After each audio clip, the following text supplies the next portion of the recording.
hahatiin ang pork belly sa gitna hanggang magmukha siyang butterfly. And now we will season the whole part of the pork with salt, pepper,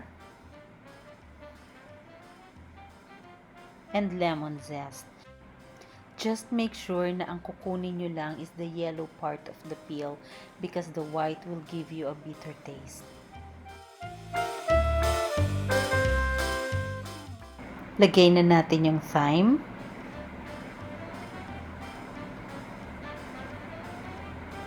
sage, basil leaves, and garlic.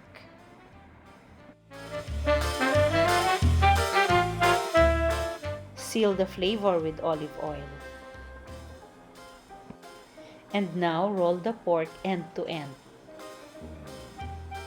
Hanggang sa ang visible na lang outside is yung skin ng pork belly.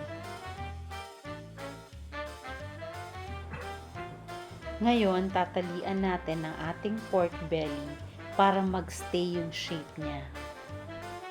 Habang ginagawa natin to, we will preheat the oven at 250 degrees for 15 minutes. Now, we will roast our belly for 1.5 hours.